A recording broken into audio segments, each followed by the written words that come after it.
할렐루야, 성도 여러분, 모두 반갑습니다. 2월 24일 토요일 아침 말씀 묵상입니다. 오늘 하루를 여는 첫 찬송은 190장 성령이여 강림하사 찬송 올려드립니다.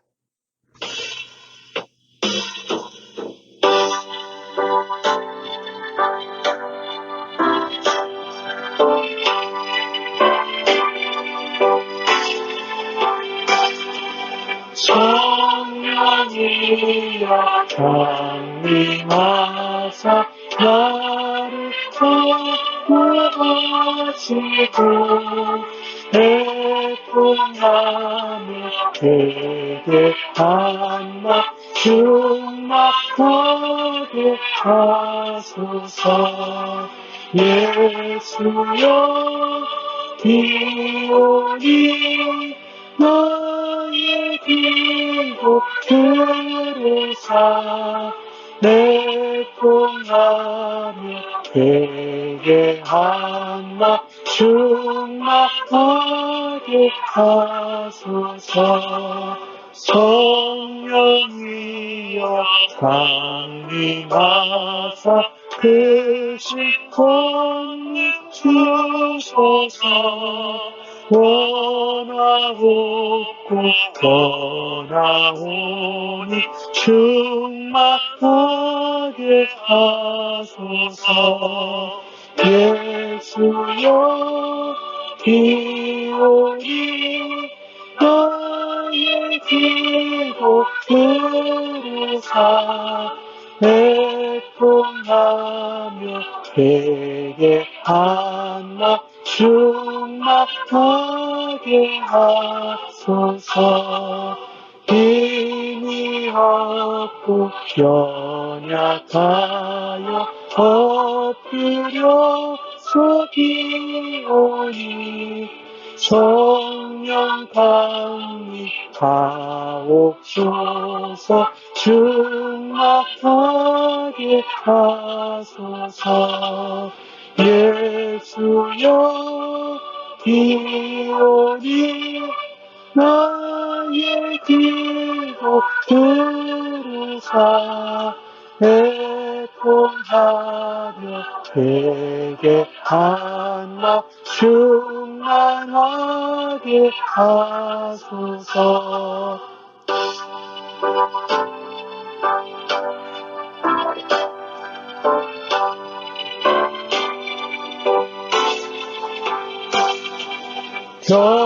경태하고 기로하사 복을 받게 하소서.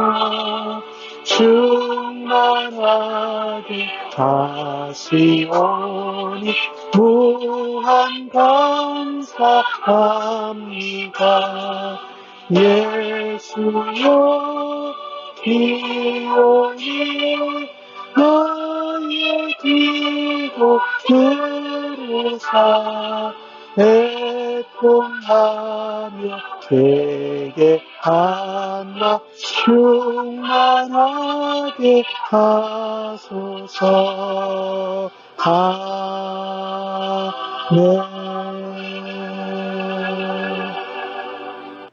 하나님 아버지, 오늘도 새롭고 은혜 나온 새날을 허락하여 주셔서 감사합니다. 오늘도 말씀을 묵상할 때에 성령의 충만하심과 임재하심으로 하나님의 말씀을 깨닫고 하나님 우리의 삶에 실천하고 적용할 수 있는 은혜를 허락하여 주옵소서. 온전히 오늘도 말씀을 붙잡고 주님과 함께 동행하기를 주 앞에 기도하면서 예수님의 이름으로 감사하며 기도합니다. 아멘. 오늘 이 아침에 주시는 하나님의 말씀은 요엘서 1장 1절로 12절의 말씀입니다. 함께 성경을 같이 읽으십시다. 부드엘의 아들 요엘에게 임한 여호와의 말씀이라. 늙은 자들아 너희는 이것을 들을지어다. 땅의 모든 주민들아 너희는 귀를 기울일지어다. 너희의 날에나 너희의 조상들의 날에 이런 일이 있었느냐? 너희는 이 일을 너희 자녀에게 말하고 너희 자녀는 자기 자녀에게 말하고 그 자녀는 후세에 말할 것이니라.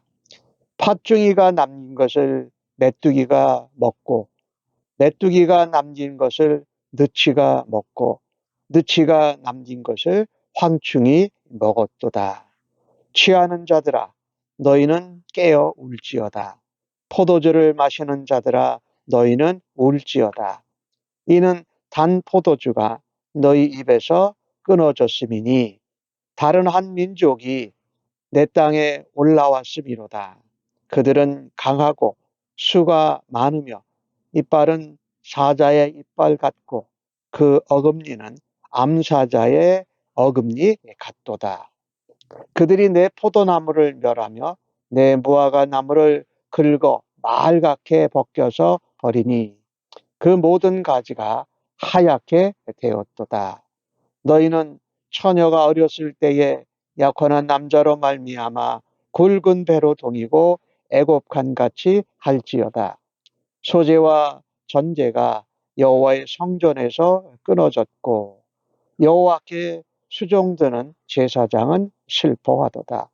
밭이 황무하고 토지가 마르니 곡식이 떨어지며 새 포도주가 말랐고 기름이 다하였도다. 농부들아 너희는 부끄러워할지어다. 포도원을 가꾸는 자들아 곡할지어다. 이는 밀과 보리 때문이라. 밭의 소산이 다 없어졌음이로다. 포도나무가 시들었고 무화과 나무가 말랐으며 석류나무와 대추나무와 사과나무와 밭의 모든 나무가 다 시들었으니 이러므로 사람의 즐거움이 말랐도다. 아멘. 요엘서의 말씀을 오늘부터 보게 됩니다. 요엘서의 시작이니까 약간 서론적인 말씀을 먼저 드립니다. 우리 요엘은 그 이름의 뜻이 여호와는 하나님이시다라는 것입니다. 그 하나님의 말씀이라 이렇게 말합니다. 요엘에게 선지자 요엘에게 임한 하나님의 말씀이다. 이 요엘이 살았던 그 시대는 기원전 한 6세기, 7세기경에 살았던 선지자인데 그 당시의 배경이 이렇습니다. 유다 왕 아하시아가 죽게 되자 어머니 아달랴가 그 왕위를 찬탈합니다. 그래서 왕자들을 모두 다 죽입니다. 그런데 제사장이었던 여호야다가 왕자인 요아스를 성전에 6년 동안 숨겨 살다가 7년째 되는 해에 다시 왕으로 세우게 되는 그런 사건이 있었습니다. 역대하 23장에 나오는데 그 당시 왕으로 섬겼던 요아스는 손상이 된 성전을 수리하기 위해서 백성들에게 성전 수리하는 성금을 받아서 성전을 잘 수리합니다. 그리고 나라에 진정한 예배가 잘 정착되도록 노력했던 왕이었습니다. 요엘은 그 당시에 선지자로서 이런 성전이 수리되고 이런 외적으로 변화가 일어나는 것뿐만이 아니라 백성들의 마음의 내적인 변화, 회개가 필요하다라는 것을 역설한 선지자입니다. 그래서 특별히 여호와의 날이 도래할 것이라고 예언합니다. 그 여호와의 날에는 하나님이 총체적인 주권자로 모든 것을 다스리시고 심판하시고 구원하실 거라는 말씀을 전한 것이지요. 그 당시에 그 신앙적으로 이스라엘 유다 백성들이 잘못된 신앙을 가지고 있었습니다. 어떤 거냐면은 여호와의 날이 오면 이스라엘 유다 백성들은 무조건 구원을 받는 날이야. 그리고 이방 백성들은 모두 다 심판의 날이라고 딱 차별지어서 여호와의 날을 생각한 것입니다. 그러니 그들이 하나님의 말씀을 제대로 듣지 않았던 것이지요. 그래서 오늘 시작이 요엘에게 임한 여호와의 말씀이라고 그렇게 시작을 하고 있습니다. 오늘 이 요엘서에 나오는 말씀은 성경의 사도행전에 딱 한 번 인용이 되죠. 우리가 잘 아는 사도행전 2장에 베드로의 오순절 설교할 때 2장 16절에 그런 요엘서의 말씀을 인용을 합니다. 하나님이 말씀하시기를 말세에 내가 내 영을 모든 육체에 부어줄 것이다. 너희의 자녀가 예언할 것이고 너희의 젊은이들은 환상을 보고 너희의 늙은이들은 꿈을 꿀 것이다. 그때 내가 내 영을 내 남종과 여종들에게 부어줄 것인데 그들이 예언할 것이라고 말씀합니다. 성령님의 충만함을 전할 때에 베드로가 요엘서를 인용을 합니다. 이 하나님의 백성들이 하나님의 말씀에 귀를 닫으면 재앙을 만나게 된다라는 것이에요. 우리가 하나님의 말씀에 귀를 닫고 하나님의 말씀을 초점을 두지 않고 살면 하나님이 무엇을 통해서 말씀하시느냐? 사건이나 역사적인 상황을 통해서 말씀하십니다. 그래서 오늘 본문 가운데 4절에 메뚜기 재앙이 나타나지요. 요엘서에 나타나는 또 다른 가뭄 재앙과 함께 말입니다. 요엘 시대에 메뚜기 떼가 몰려와서 닥치는 대로 모든 것을 먹는 재앙이 임했습니다. 그것은 하나님의 말씀의 경고였습니다.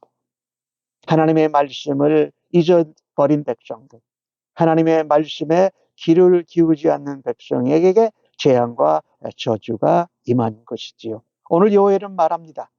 나이 든 사람, 늙은 자들아, 또 그리고 모든 주민들아, 듣고 귀를 기울여라. 하나님의 말씀에 귀를 기울이라는 것입니다. 그리고 하나님의 메시지를 전합니다. 특별히 나이 든 사람들은 이스라엘 유다 땅에 일어났던 일들을 목격도 했고 들어왔습니다. 그래서 하나님이 어떻게 인도하셨는지 역사를 증언하는데 좋은 적절한 사람들이었죠. 그래서 요엘은 그들에게 과거에 이 같은 재앙이 있었는지를 분명히 자녀들에게 증언해라. 그리고 자녀들은 자기의 자손들에게 전하고 그 자녀는 또 후세에게 말해서 모든 후손에게 전하라고 명령합니다. 성경에 담겨 있는 역사적인 증언, 하나님의 말씀의 귀를 담았을 때 어떠한 징계와 저주를 받든지 또 어떤 복을 받든지 성경에 담겨진 이 복과 저주와 징계와 재앙은 우리 예수 믿는 하나님의 백성들에게 교훈을 주기 위해서 기록되어졌다라는 것입니다. 그래서 우리는요, 하나님의 뜻을 알기 위해서 하나님의 말씀에 귀를 기울여야 합니다. 우리가 살아가는 시대 가운데 일어난 역사적인 사건과 상황을 제대로 분별하려고 한다면 하나님의 말씀에 늘 귀를 세우고 그 말씀을 들어야 할 것입니다. 그래서 우리가 이 성경을 보면 출애굽한 이스라엘 백성들의 가장 큰 문제가 뭐였습니까? 하나님의 은혜와 하나님의 주권을 잊어버리는 것이었습니다. 그래서 오늘 본문 성경에는 중요한 이야기를 말씀합니다. 어른들이 또 그들의 자녀들과 손자들과 후손에게 이 하나님 말씀을 신앙 교육하라는 것입니다. 그러면서 그때에만 이 메뚜기 신앙에 대해서 말씀하고 있는 것이지요. 오늘 보면 4절에 팥중이가 난 것을 메뚜기가 먹고 메뚜기가 남긴 것을 느치가 먹고 느치가 남긴 것을 황충이 먹었다고 하는데 다 이 메뚜기를 의미하는 단어들입니다. 그런데 어원적으로 보면 팥중이는 잘라 먹는다 이런 의미가 강조되어 있고 메뚜기는 많은 때를 표현하고 있고요. 느치는 급하게 다 먹어버린다. 황충은 끝장을 낸다. 그래서 이 메뚜기 재앙이 여호와의 날의 전조진상인데 그 황폐함이 얼마나 엄청난 것을 설명하고 있는 것이지요. 우리가 하나님의 말씀을 귀를 기울이지 않고 말씀의 뜻을 헤아리지 못한다면 이런 자연재해를 통해서 하나님이 말씀하실 때가 있다라는 것입니다. 그래서 우리는 이 모든 일이 하나님의 뜻 가운데 하나님이 역사적인 사건과 자연재해로 우리에게 말씀하실 때에 그 가운데 하나님의 뜻을 깨닫고 하나님의 주권을 인정하면서 겸비하고 하나님의 말씀에 귀를 기울여야 할 것입니다. 특별히 자연재해나 또 이런 징계 사건이 일어날 때에 하나님만이 역사의 주관자이심을 믿고 하나님께 다시 나아가고 말씀에 귀를 기울여야 할 것입니다. 역사적인 사건 또 일어나는 징계와 저주의 사건 속에서 말씀 가운데 깨닫지 못했는데 하나님이 뜻을 그 가운데 발견하고 자손들에게 가르칠 수 있기를 바랍니다. 하나님의 말씀을 귀담아 듣지 않았던 우리의 모습을 하나님 앞에 회개할 수 있는 은혜가 있기를 간절히 바랍니다. 오늘 5절에는 말씀합니다. 취하는 자 깨어 울고 포도주를 마시는 자 울지어다. 왜? 단 포도주가 너희 입에서 끊어졌다. 풍요로울 때 조심해야죠. 그때 하나님의 말씀에 귀를 기울여야 하는데 그러지 않았던 모습을 요엘 선지자를 통해서 말씀하고 계신 것입니다. 풍요로울 때에도 그 풍요로움에 취해서 빠지지 말고 하나님의 말씀에 귀를 기울이라는 것이지요. 그렇지 않을 때에 이 메뚜기 재앙은 여호와의 날이 올 것에 대한 전조 현상을 말씀한 것이고 오늘 6절에 보니까 다른 민족이 내 땅에 올라왔다. 그들은 강하고 수가 많고 사자의 이빨 같고 어금니가 암사자의 어금니처럼 강하다. 누구를 말할까요? 바벨론 나라를 말하는 겁니다. 이스라엘 유다 백성들이 기원전 586년에 바벨론의 공격에 멸망하는 것을 말하고 있지요. 그 시대쯤에 그들은 이스라엘은 무조건 여호와의 날에 구원을 받고 이방 백성들은 심판을 받을 거라는 잘못된 신앙을 가지고 있었습니다. 즉 말씀에 예언자들을 통한 예언의 말씀에 귀를 기울이지 않고 자기들이 편한 대로 믿었던 것이지요. 그들에게 여호와의 날이 임할 것을 말합니다. 그것이 얼마나 엄청난 사건이냐면 메뚜기 재앙과 같이 포도나무를 그들이 멸하고 무화과 나무를 다 하얗게 벗겨버려. 이게 포도나무와 무화과 나무는 이스라엘 백성들의 부요함의 상징이거든요. 풍요로움의 상징이에요.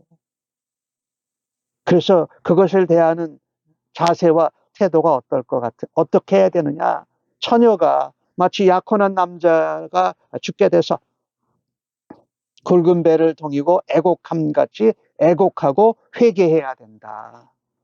그런데 그 당시에 유다 백성들이 그러지 않았다라는 거죠. 그래서 이 바벨론의 공격으로 멸망하게 되는데 그때가 되면 하나님의 성전에서 소제와 번제를 드리는 제사가 끊어집니다. 제사가 끊어지니까 제사장은 할 일이 없어서 슬픈 가운데 있게 된다. 이렇게 말씀합니다.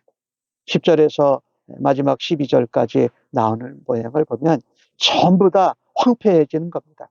밭이 황무해지고 토지가 마르고 곡식이 떨어지고 포도주가 없고 기름도 다 쇠하게 된다라는 거죠. 그래서 하시는 말씀이 농부들아 부끄러워해라. 포도원을 가꾸는 자들아 곡해라. 애곡해라. 왜? 밀과 보리가 없고 포도와 무화과 나무가 없게 된다. 밭의 소산 또 무화과 나무와 포도나무의 열매가 없게 된다라는 것이지요. 그래서 즐거움이 또 마르게 된다. 하나님의 백성들에게 그 풍요로움 때 주셨던 그 즐거움도 다 사라져 버리게 된다라는 것입니다. 이스라엘이 다시금 여호와의 날을 지나고 맞이하기 전에는 하나님의 말씀을 들어야 됐고 하나님의 여호와의 날을 당한 후에 회복하기 위해서는 반드시 애곡하고 회개하는 과정을 지나야 했었습니다. 기쁨을 완전히 잃어버린 이스라엘은 울며 하나님 앞에 회개하고 하나님께 눈물로 회개해야 할 것밖에 없었던 것이지요. 하나님의 백성이 이 땅에 살면서 풍요로움 가운데 젖어서 하나님의 말씀을 멀리한다면 반드시 땅을 치고 통곡하고 애곡할 날이 반드시 찾아온다라는 것입니다. 하나님께서 이스라엘 유다 백성들에게 넘치도록 복을 주셨는데 그들은 하나님이 하신 일에는 관심이 전혀 없었습니다. 풍요로움을 주시고 기쁨을 주신 하나님 앞에 감사하기보다는 오히려 불의함으로 재산을 더 쌓는 일에 열심을 내었습니다. 우상을 섬기고 악을 행했다라는 것이지요. 결국은 성전에서 제사 드릴 수 없는 그런 상황에까지 이르게 된 것이죠. 그들이 우리의 반석이 되시고 환난 날이 우리의 도피처가 되시고 방패가 되신 하나님을 버렸습니다. 잊었습니다. 그러자 그들의 삶의 방벽은 여기저기 허물어집니다. 탐욕으로 물든 이스라엘 유다 땅에 바벨론 군사로 인하여서 무참히 짓밟히고 무너지는 일이 온다고 예언하고 말씀하고 있는 것입니다. 즐거움과 기쁨이 말라버린 땅에서 백성들에게 남아있는 것은 치욕과 애통의 눈물뿐입니다. 그래서 요엘은 선지자로 그들에게 메뚜기의 재앙을 이야기하면서 앞으로 올 여호와의 날에 대해서 하나님 앞에 나가서 부끄러워하고 회개하고 용서를 구하며 하나님 말씀을 붙들라고 말씀합니다. 하나님께 나아가서 하나님의 말씀을 듣고 예배하는 삶이 느슨해지고 끊어지면 남고 돌아오는 것은 피눈물 흘리는 것밖에 없다라는 것을 우리는 깨달아야 할 것입니다. 특별히 우리가 닥쳐올 여호와의 날 심판에 대해서 회개하거나 그 안타까움과 통곡을 잃어가고 있지는 않은지 또 돌아봐야 합니다. 진정한 구원을 통해서 우리에게 주신 기쁨과 감사를 회복하게 하기 위해서는 하나님의 말씀에 다시금 귀를 기울여야 한다라는 것입니다. 풍요로움 가운데서도 말입니다. 하나님이 주신 풍요와 축복을 하나님의 사랑과 하나님의 마음과 뜻을 따라서 표현하지 못하고 사는 것을 주님 앞에 회개해야 할 것입니다. 말씀대로 살지 못한 것, 내가 받은 것을 나누지 못하고 더 취하려고만 열심을 내었던 이 모습을 보면서 하나님이 우리에게 주신 풍요와 축복을 다른 사람들, 가난한 자, 약한 자들에게 사랑을 베풀며 섬길 수 있는 은혜가 있기를 간절히 바랍니다. 오늘 주신 말씀을 통해서 우리는 하나님의 음성을 듣고 하나님 말씀대로 살지 못했던 것을 안타까워하며 하나님 앞에 회개해야 할 것입니다. 하나님 주신 풍요와 축복을 잊어버린 땅에는 눈물로 하나님 앞에 회개함이 필요하다. 그것이 나 개인이 아닌 온 국가가 그것을 감당하라고 말씀하고 있습니다. 우리가 살고 있는 미국 땅에 우리가 회개해야 될 것, 우리의 조국 대한민국을 바라다 보면서 우리가 일어나는 사건과 상황들 가운데 어떻게 돌아서야 할지 하나님 앞에 말씀을 기울이는 오늘 하루가 되어지기를 간절히 바랍니다. 하나님, 우리에게 상황과 사건을 통해서 말씀하시고 교훈하심을 감사합니다. 하나님 말씀에 귀를 기울이지 않고 풍요와 기쁨에만 빠져 있었던 이스라엘 백성들의 모습을 보면서 저희들 자신의 모습도 발견합니다.